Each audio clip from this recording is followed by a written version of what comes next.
नारायण वासुदेव श्रीकृष्ण गोविंद हरे मुरारी।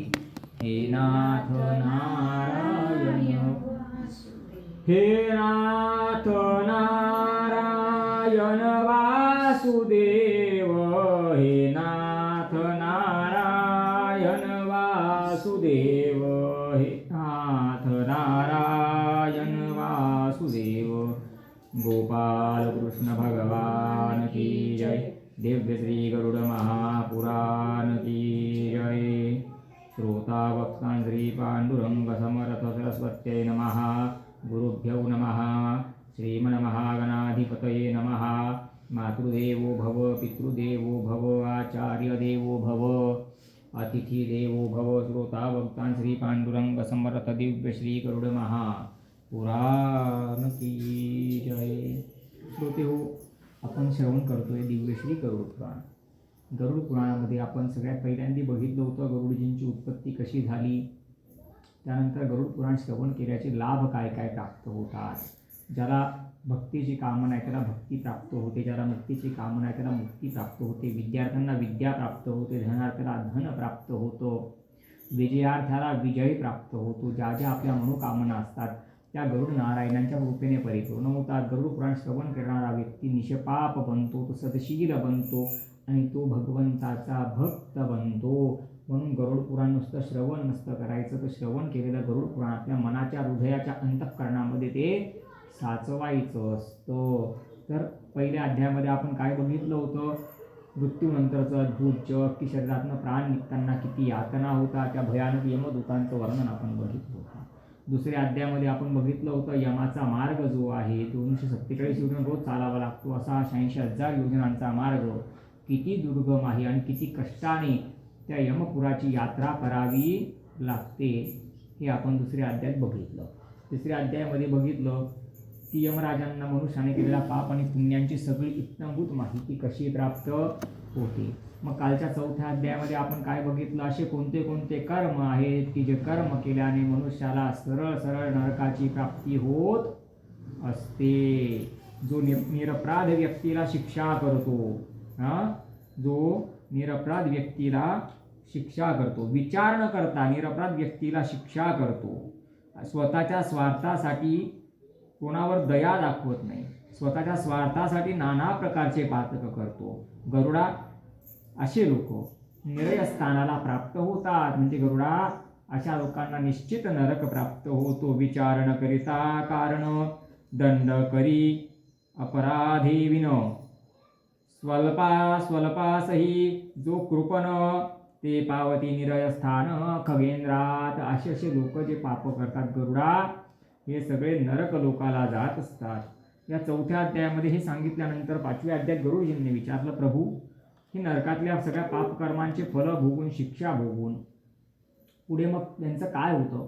तेव्हा श्रीमन नारायणांनी सांगितलं की गरुडा हे जेव्हा मनुष्य योनीला प्राप्त होतात तेव्हा जन्मापासूनच त्यांना नाना प्रकारचे व्याधी, नाना प्रकारचे आजार, नाना प्रकारचं व्यंग अपंग असे ते पापाचे चिन्ह त्यांच्यामध्ये दिसून येत असतात। एवढंच नाही गरुडा, कित्येक पापी तर त्यांच्या नरक यातना भोगल्यानंतर पण पापांचा क्षय होत नाही, म्हणून पशुपक्ष्यांच्या योनीला जलचर, नभचर, वनचर अशा योनींमध्ये जन्म घेतात आणि ऊन, वारा, थंडी, पाऊस अशा प्रकारचे सगळे दुःख ते भोगतात आणि मग पुन्हा हळूहळू करून ते मनुष्य योनीपर्यंत येऊन पोहोचतात।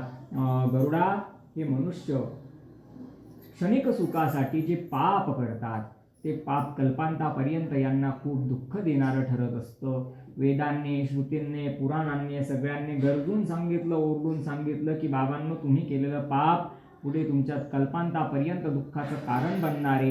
तरी पण मनुष्य असा प्राणी आहे की तो मात्र सुधरायचं नाव घेत नाही किंवा पाप करणं बंद करत नाही। तीर्थासी जाता बहु कष्ट वाटे,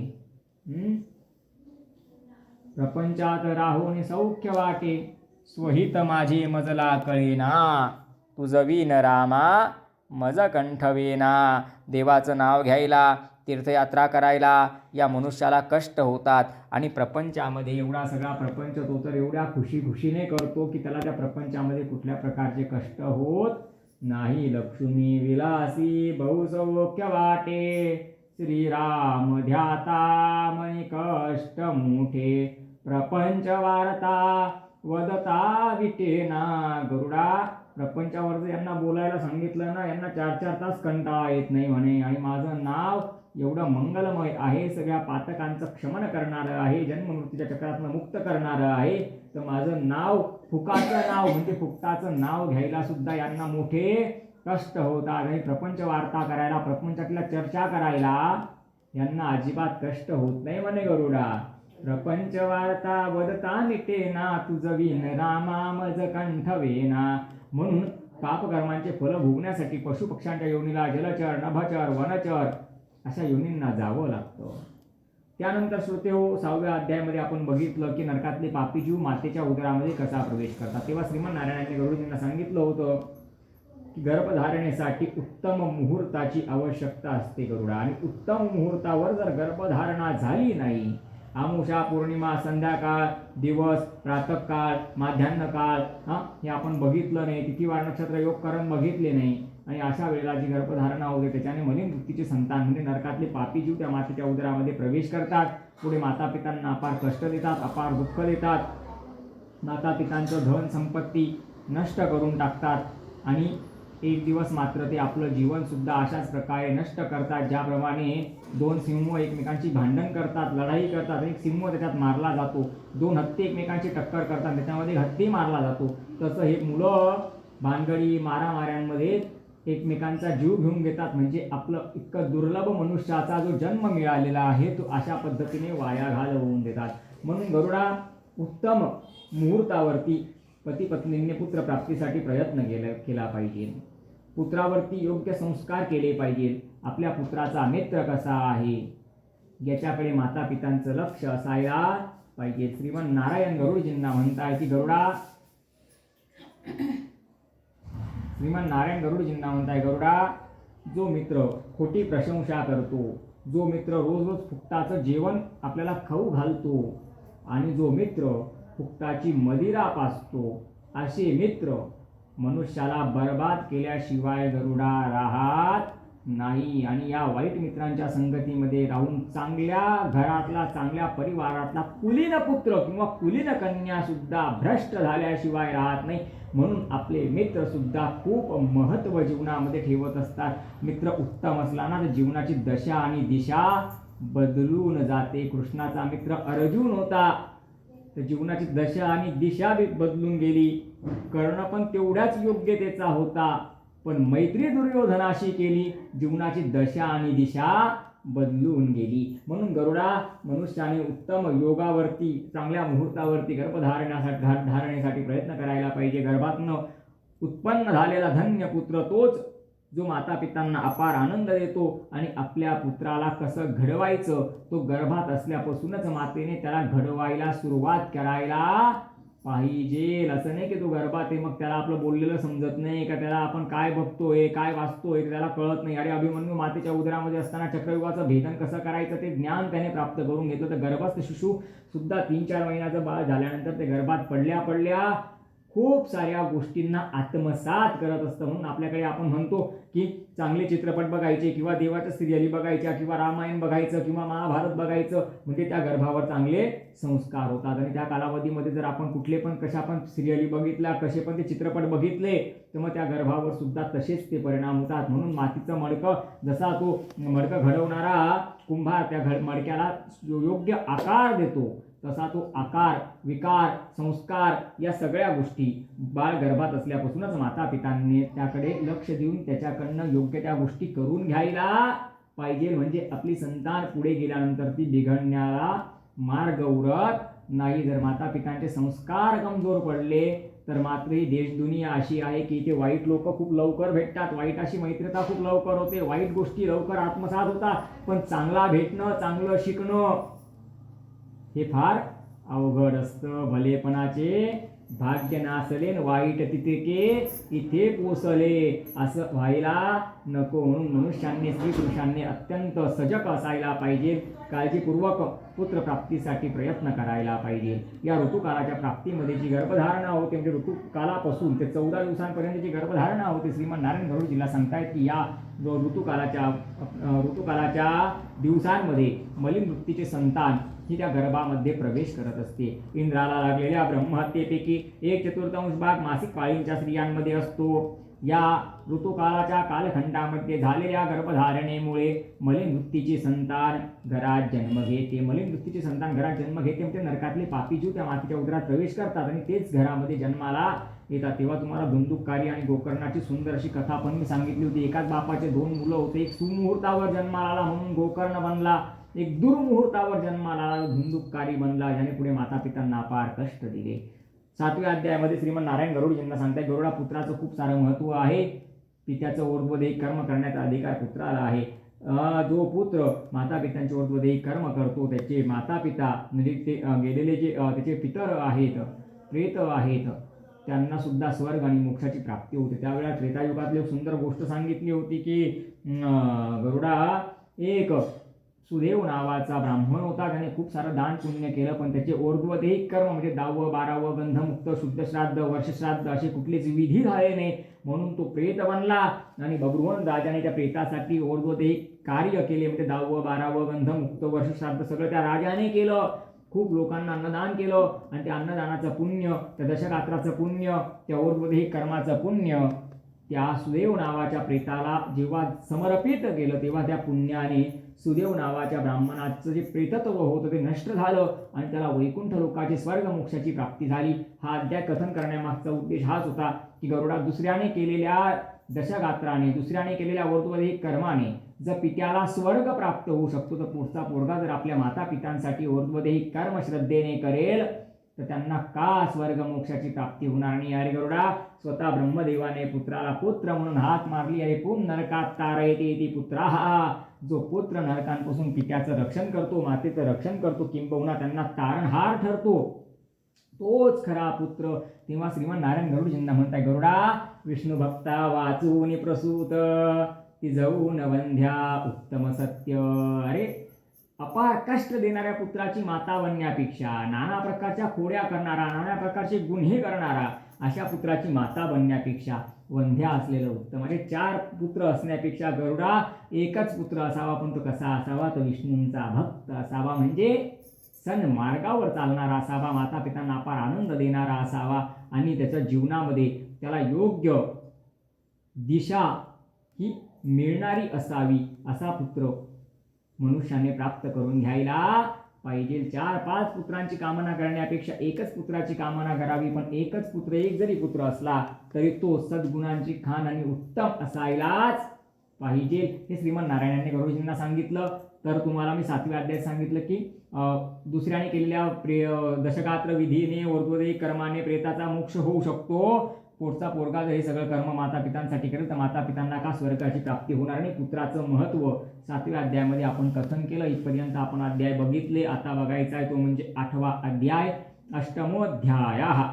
8व्या अध्यायामध्ये गरुडजींनी विचारले, हे प्रभू, जो व्यक्ती वृद्ध झालेला आहे म्हणजे ज्याचा आतुर काल समीप आलेला आहे की काही वेळात तो गतप्राण होणार आहे, त्याचा प्राण शरीरातून बाहेर पडणार, प्राणोत्क्रमण होणार आहे, अशा वेळेला काय करायला पाहिजे.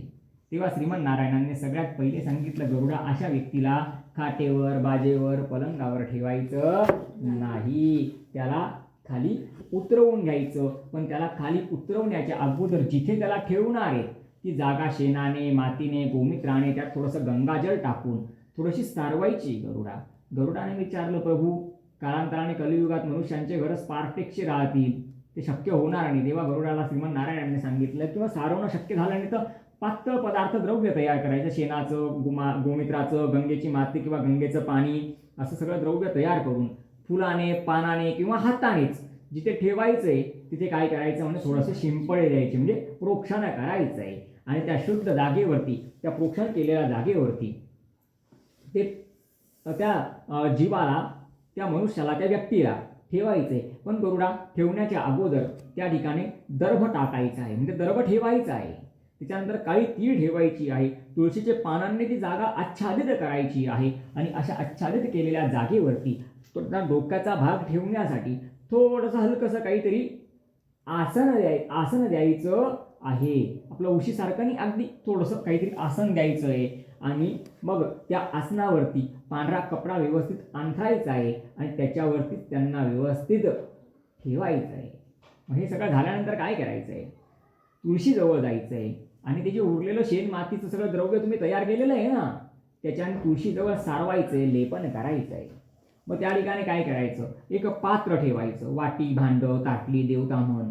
त्याच्यामध्ये आपल्या घरात बाळकृष्ण असतात, गोपाळकृष्ण असतात किंवा शालिग्राम असतो. जर शालिग्राम असेल तर खूप उत्तम, पण शालिग्राम नसेल तर गोपाळकृष्ण सुद्धा शालिग्रामाचंच स्वरूप आहे किंवा शालिग्राम गोपाळकृष्णाचं स्वरूप आहे असंही म्हणायला काही हरकत नाही. तर त्या गोपाळकृष्णांना तिथे विद्यमान करायचं आहे आणि त्यांना तिथे विद्यमान केल्यानंतर थोडंसं दूध पाणी एका पात्रामध्ये घेऊन नमो भगवते वासुदेवाय नमा, नमो भगवते वासुदेवाय नमाचा अखंड थोडा वेळ जप करायचा आणि त्या पात्रातल्या दूध पाण्याची धारा बाळकृष्णांवरती लावून द्यायची.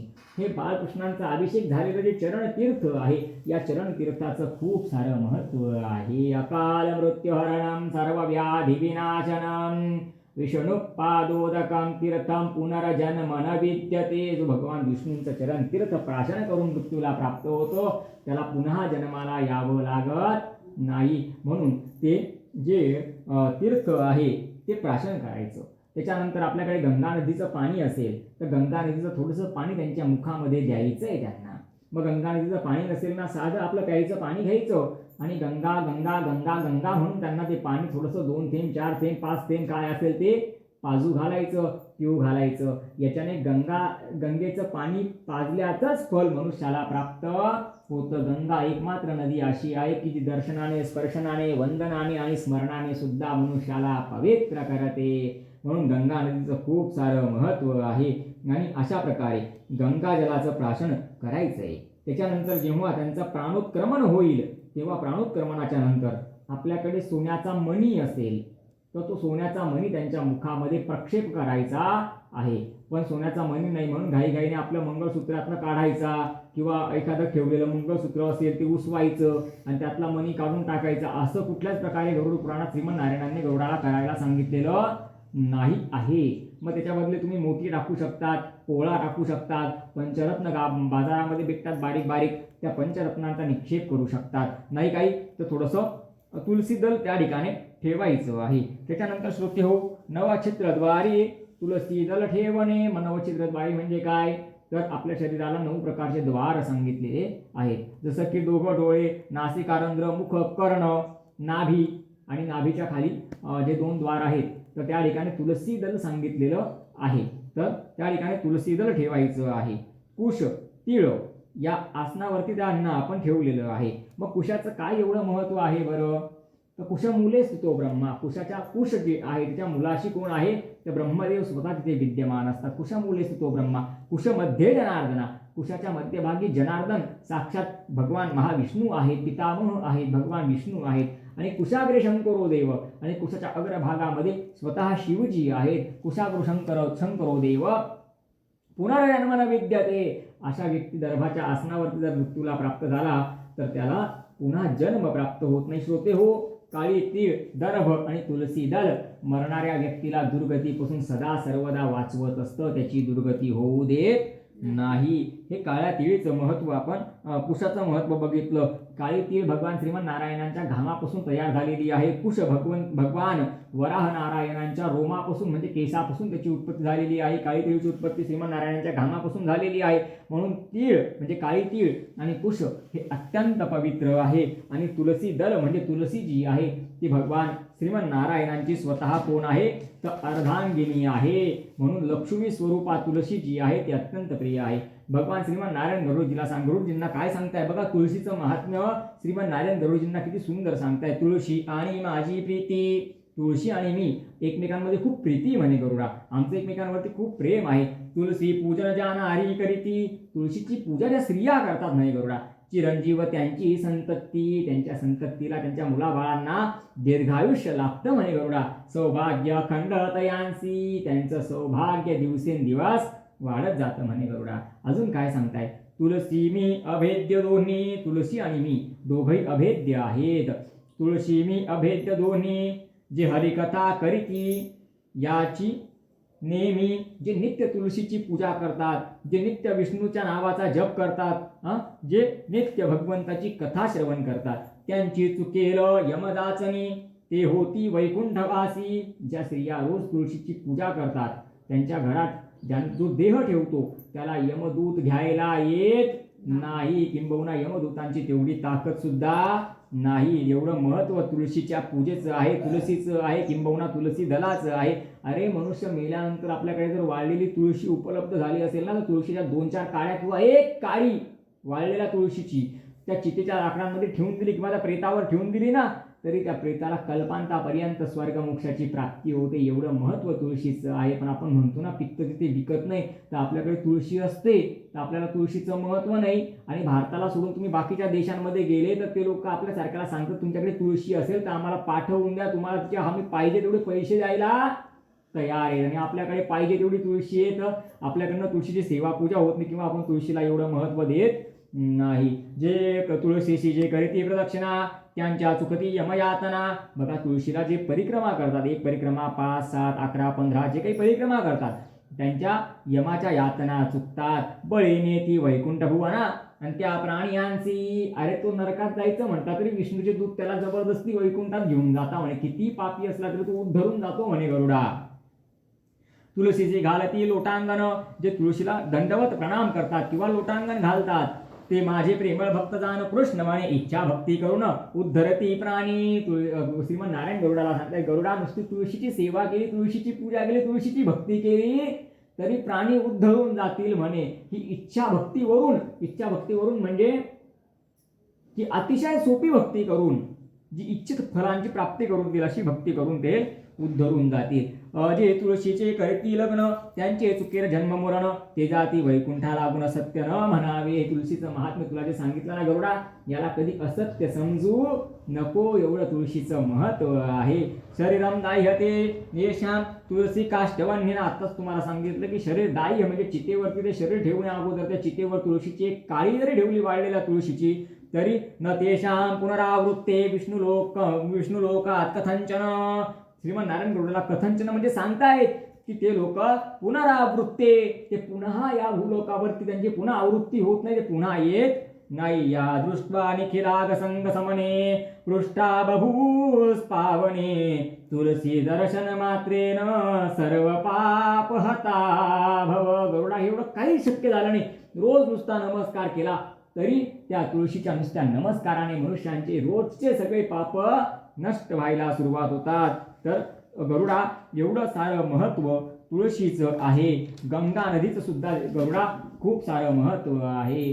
गंगा नदी सुद्धा वैकुंठात भागीरथाच्या 3 पिढ्यांनी उग्र तपस्या केली, तेव्हा वैकुंठातली गंगा माता या भूतलावरती आली की मनुष्यांचं कल्याण झालं पाहिजे, पापी मनुष्यांचे पाप दग्ध झाले पाहिजेत, म्हणून गंगेचं स्नान मनुष्याकडनं घडलं पाहिजे. गंगा स्नानाचं खूप महत्त्व आहे. अरे गंगा नदी स्नानाने, दर्शनाने, वंदनाने, स्पर्शनाने, नुसत्या नावाने सुद्धा मनुष्याला पवित्र करते. एखाद्या व्यक्तीचं निधन होताना त्याच्या समीप जर आपण कृष्ण कृष्ण नावाचा उच्चारण केला, राम राम राम नावाचा उच्चारण केला, किंवा गंगा गंगा गंगा गंगा असं जरी म्हणत बसलो तरी सुद्धा त्याला स्वर्ग मोक्षाची प्राप्ती होते. म्हणजे राम नाव घेण्याचं जे फळ आहे तेच कृष्ण नाव घेण्याचं फळ आहे. जे कृष्ण राम कृष्ण हे नाव घेण्याचं जे फळ आहे तेच फळ नुसतं गंगा गंगा गंगा गंगा म्हणण्याचं आहे. आपण घरी साधारण बादलीभर पाण्याने आंघोळ करतो, पण आंघोळ करताना आपण मनातल्या मनात गंगा गंगा गंगा असं म्हणून नुसतं डोक्यावर पाणी घेतलं, अंगावर पाणी घेतलं, गंगा स्नानातच मनुष्याला फल प्राप्त होईल. मग गरुडाने शंका व्यक्त केली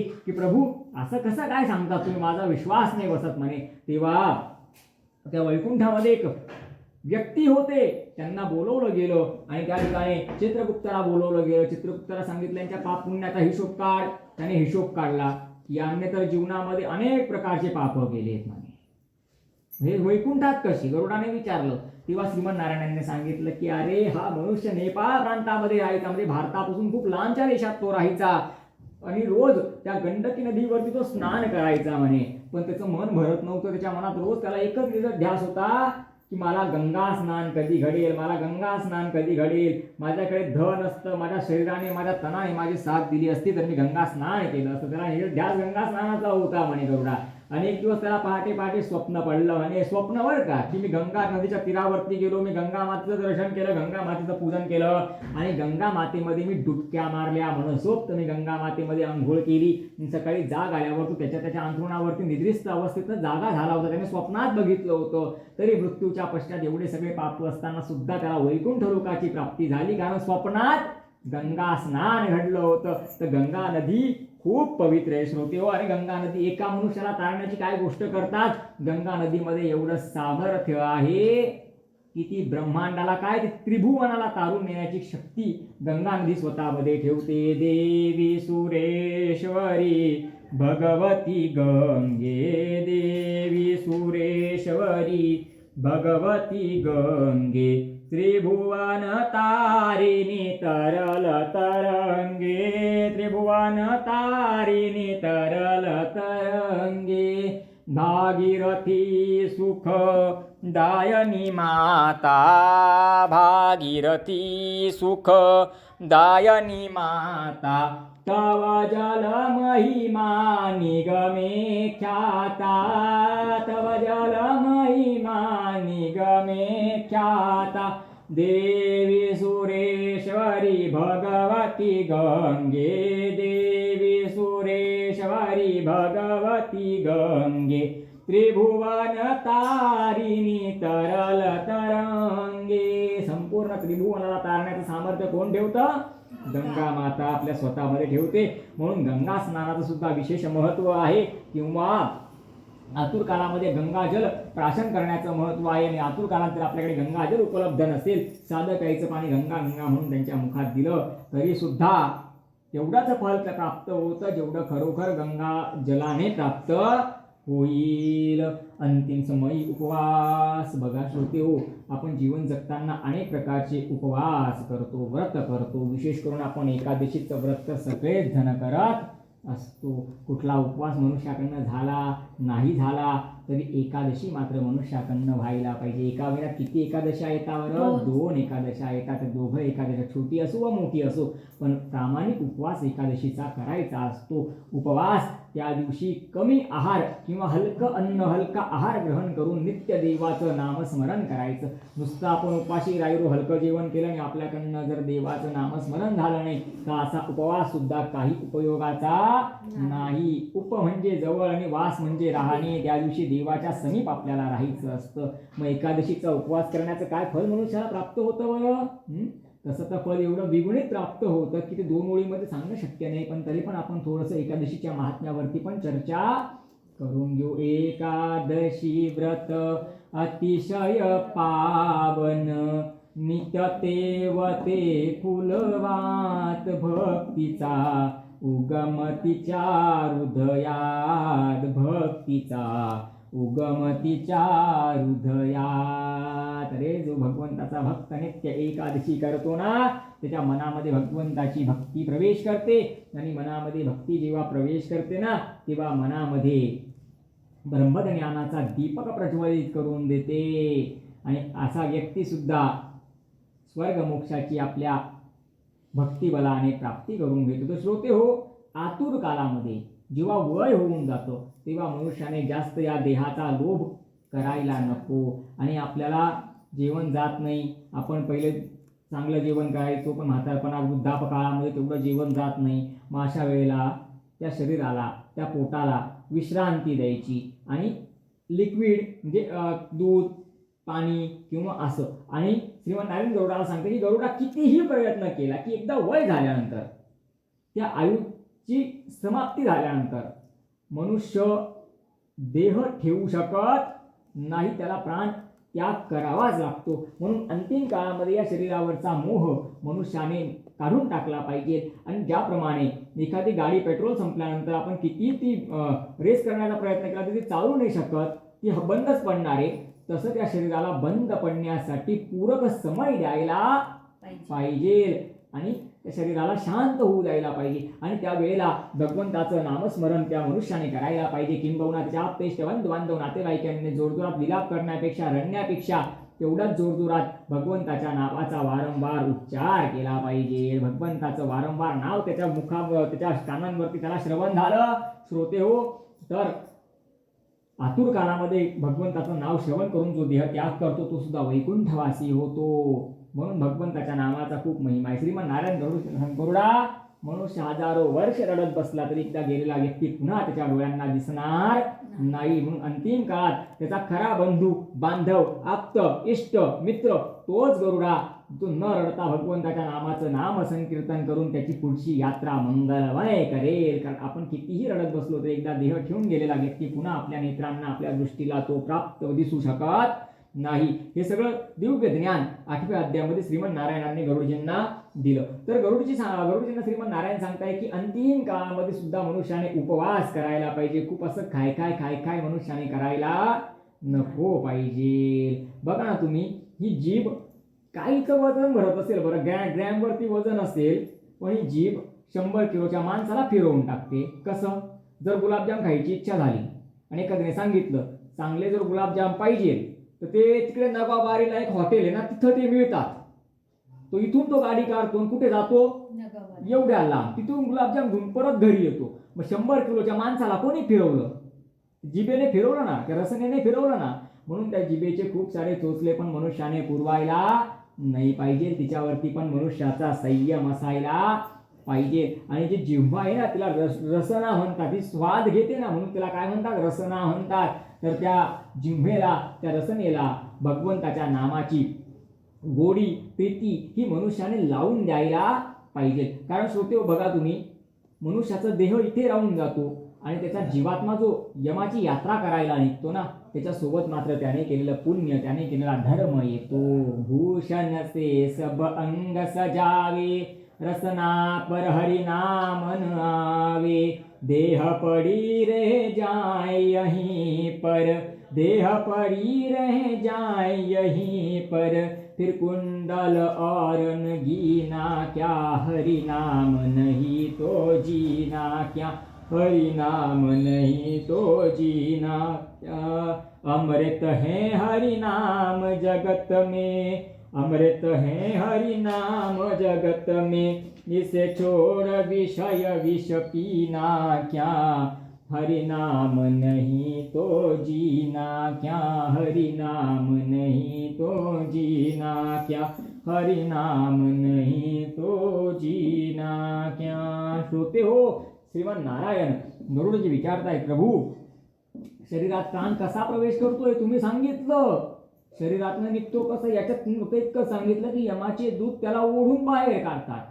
पण शरीराच्या कुठल्या द्वारातनं तो बाहेर येतो, कुठून बाहेर येतो, गुडघ्यातनं निघतो का, नखातनं निघतो का, पायातनं निघतो का, अंगठ्यातनं निघतो का, नाकातनं निघतो, कुठून ते पण आम्हाला सांगा. तेव्हा श्रीमान नारायण काय सांगतायत गरुडजींना, गरुडा जे योगी लोक असतात, तपस्वी असतात, संन्यासी असतात आणि भगवंताचे खूप मोठे भक्त असतात की ज्यांनी संपूर्ण जीवन भगवंताला समर्पित करून दिलेलं आहे, अशा लोकांच्या निधनाच्या वेळेला त्यांचा प्राण ब्रह्मरंध्रातनं काय होतो, निघून जातो. ब्रह्मरंध्रातनं आपल्यासारख्या साधारण मनुष्यांचा प्राण ब्रह्मरंध्रातनं निघत नाही. मग आपल्यासारख्यांचा प्राण कुठून निघतो, तर 7 द्वार सांगितलेले आहे. 2 कर्णछिद्र, नासिका रंध्र, मुख, नेत्र. काहींचे बघा डोळे उलटे होतात, आपण म्हणतो डोळ्यातनं त्यांचे प्राण निघाले. तर अशा प्रकारे निघतो. आणि ते अतिशय पापी असतात, विकारांनी पीडित असतात, नाना प्रकारचे पाप करतात, अशा लोकांचे प्राण मात्र नाभीपासून खालचे जे 2 द्वार सांगितलेले आहेत तिथून त्या प्राणांचं उत्क्रमण होत असतं. आणि श्रोते 5 तत्वांपासून आपलं शरीर बनले. आपल्या शरीरात कोणते कोणते 5 तत्व आहे, भूमी तत्व आहे जे गुडघ्यापासून खाली आहे, भूमी, क्षिती, जल, जल जे उदरामध्ये जल असतं किंवा आपण जल प्राशन करतो, जलाशिवाय जीवन नाही. तर जलतत्व आपल्यामध्ये, भूमी तत्व आहे, जलतत्व आहे. क्षिती जल पावक, आपण श्वास घेतो, आपल्यामध्ये हवा आहे, आपण श्वास आत बाहेर करतो ना, तर शरीरामध्ये श्वास आहे म्हणजे हवा आहे. क्षिती जल पावक गगन, तर शरीरामध्ये पोकळ भाग आहे. मग पोकळ भाग कसा, तर हा ओठ आणि हा ओठ या दोघांच्या मध्ये जी पोकळी निर्माण होते त्याला आकाश तत्व सांगितले. क्षितिजल पावक गगन समीरा. तर श्रोते हो, असे 5 तत्वांपासून. आणि आपल्या शरीरामध्ये जठर नावाचा अग्नी कार्यरत असतो, जो आपल्या अन्नाला पचवण्याचं कार्य करत असतो. तर 5वं तत्व म्हणजे अग्नी. तर अशा 5 तत्वांपासून बनलेलं शरीर जेव्हा नष्ट होतं तेव्हा हे 5 तत्वांमध्ये विलीन होऊन जातात. क्षिती जल पावक गगन समीरा, क्षिती जल पावक गगन समीरा, पंचरचित एक अधम शरीरा, पंचरचित एक अधम शरीरा. गरुडा, हे 5 तत्वांपासून बनलेलं शरीर अधम जरी असलं गरुडा, तरी सुद्धा हे शरीर मनुष्याला स्वर्ग प्राप्त, परमसुख देणाऱ्या दैवत्वाला प्राप्त करून देण्या इतकी ताकद ठेवतं. म्हणून जोपर्यंत अविकल इंद्रिय रहित सहित शरीर आपल्याकडे आहे तोपर्यंत मनुष्याने खूप सारा धर्म, खूप सारं दान आणि खूप सारं पुण्य कमावून घ्यावं. कारण मृत्यूच्या पश्चात यमाच्या मार्गावरती आपल्याला ना कोणी जमीन विचारत, ना कोणी जायदाद विचारत, ना कोणी प्रॉपर्टी विचारत, ना कोणी दौलत विचारत, ना कोणी शौहरत विचारत, ना कोणी जवारात विचारत. म्हणून राम नामाचे हिरे मोती आपल्या सोबत आपण ठेवून घ्यायला पाहिजे. गावाला जाताना आपली गाठोडी, पोटळी, शिदोरी सगळं आपण कसं बरोबर बांधून पॅक करून नेतो ना, तसं आपल्याला 286,000 योजनांचा प्रवास करायचा आहे. तर आपल्या पुण्याची शिदोरी आपल्या बरोबर असायला पाहिजे. नाही तर कसे दुःख भोगावे लागतात, कशा यातना भोगाव्या लागतात, आपण मागे श्रवण केलेलंच आहे. तर 5 तत्वांमध्ये विलीन होता गरुडा. म्हणजे कसं, फुग्यामध्ये आपण काय भरतो, हवा भरतो. मग फुगा फुटल्यावर हवा कुठे जाते, हवा हवेमध्ये विलीन होऊन जाते, मिसळून जाते. त्याचप्रमाणे या शरीरातले 5 तत्व त्या 5 तत्वांमध्ये विलीन होऊन जातात. भूमितत्व भूमीत विलीन होऊन जातं, अग्नितत्व अग्नीत विलीन होऊन जातं, आकाशतत्व आकाशात विलीन होऊन जातं, वायुतत्व वायूमध्ये विलीन होऊन जातं, जलतत्व सुद्धा जलामध्ये विलीन होऊन जातं. आणि अशा प्रकारे या पंचतत्वांनी बनलेल्या शरीराला आपण नंतर काय करतो, अग्नीच्या स्वाधीन करून देतो आणि दहन करून टाकतो. नंतर त्याचं काही शिल्लक उरत नाही. आणि आपल्याला काय वाटतं, आपण गेल्यानंतर लोक हजारो वर्ष आपल्याला स्मरणात ठेवतील. अरे मोठे मोठे धर्मात्मा, पुण्यात्मा पुरुष जन्माला येऊन गेले. या शिवाजी महाराजांनी आपल्यासाठी एवढं काही केलं की स्वतःचा प्रपंच बघितला नाही. रात्रंदिवस आपल्या रक्षणासाठी त्यांनी युद्ध केले, लढाया केल्या, नाना प्रकारचे संघर्ष त्यांनी केले. त्यांचं पूर्ण नाव लोकांना विचारलं तर सांगता येत नाही. ही अवस्था महापुरुषांची आहे. तर आपल्याला लोक किती दिवस लक्षात ठेवणारे. अरे मिट्टी के पुतले तुझे कितना गुमान है, मिट्टी के पुतले तुझे कितना गुमान है, तेरी औकात क्या, तेरी क्या शान है, रे माती के पुतले तुझे कितना गुमान है. म्हणून श्रोते हो, या अभिमानामध्ये नाही राहायचं की आम्हाला कल्पांतापर्यंत लोक आठवणीत ठेवतील किंवा स्मरणात ठेवतील. तर अशा प्रकारे श्रोते 5 तत्वांमध्ये विलीन होऊन जातात. आणि अंतिम समय कृत्य निरूपण 8मो अध्याय या ठिकाणी परिपूर्ण होतो. या अध्यायामध्ये आपण बघितलं की आतुर काळामध्ये काय काय गोष्टी करायच्या. आणि श्रोते जेव्हा प्राण उत्क्रमण होत असतं ना, त्याच्या अगोदर एखाद्या ब्राह्मणांना, गुरुजींना, संतांना, महात्म्यांना, तपस्वींना जे उपलब्ध असतील त्यांना बोलवून घ्यायचो. त्यांच्याकडून संकल्प करून घ्यायचा की आम्ही सप्तधान्य दान करतोय, आम्ही यांच्यातून अमुक दान करतोय, तमुक दान करतोय. जे दान करायचं त्याचा संकल्प करून घ्यायचा. या आतुरकालीन दानाचं खूप महत्व आहे. श्रीमान नारायण गरुडजींना सांगतात की गरुडा, जे मनुष्य, जे पुत्र पौत्र बंधू बांधव आपल्या माता पितांच्या आतुर काळामध्ये दान करत नाही ना, ते ब्रह्महत्यारे ठरतात गरुडा. म्हणून त्या आतुर काळामध्ये दानाचं खूप महत्व आहे. त्यावेळी श्रीमान नारायणांना गरुडजींनी खूप सुंदर प्रश्न विचारला, घाई गर्दीमध्ये आतुरकालीन दान राहून गेलं तर कसं करायचं. त्यावेळेस गरुड पुराणात श्रीमान नारायण गरुडजींना सांगते की गरुडा, आतुरकालीन दान राहिला नको आणि जर राहून गेलं असेल तर मग 11व्या 12व्या किंवा 13व्या दिवशी त्यांच्या प्रित्यार्थ त्यांच्या आप्तेष्ट बंधू बांधवांनी दान करायला पाहिजे. मग सप्तधान्य दान, छत्री दान, चप्पल दान, काठी दान, त्याच्यानंतर वस्त्रदान, भांडे दान, पात्रदान, पंचपात्र दान वगैरे वगैरे बरीच मोठी यादी आहे गरुडा. तर जेवढं मनुष्याला शक्य आहे तिथपर्यंत किंवा जीविकोपार्जनासाठी ज्या आवश्यक गोष्टी आहेत त्यांचं दान मनुष्याने त्या आपल्या माता पितांच्या निमित्त करायला पाहिजे. कारण गरुडा त्यांच्या निमित्त इथे जरी दान केलं तरी त्यांना तिकडे त्या सगळ्या गोष्टींच्या सुखसुविधा पुरवल्या जातात. याच्यामध्ये कुठल्याही प्रकारची शंका नाहीये गरुडा. अन्न वस्त्र दक्षिणा याचकासी दिल्या जाणार, ते पावते पितरांना विषयी शंका नसे. याबद्दल काही शंका गरुडा मनात ठेवू नको. श्रोते 8वा अध्याय या ठिकाणी परिपूर्ण झाल्यानंतर गरुड आणि श्रीमान नारायणांना विचारले की प्रभू नारायण वासुदेव श्रीकृष्ण गोविंद हरे मुरारी, हे नाथ नारायण, हे नाथ नारायण वासुदेव, हे नाथ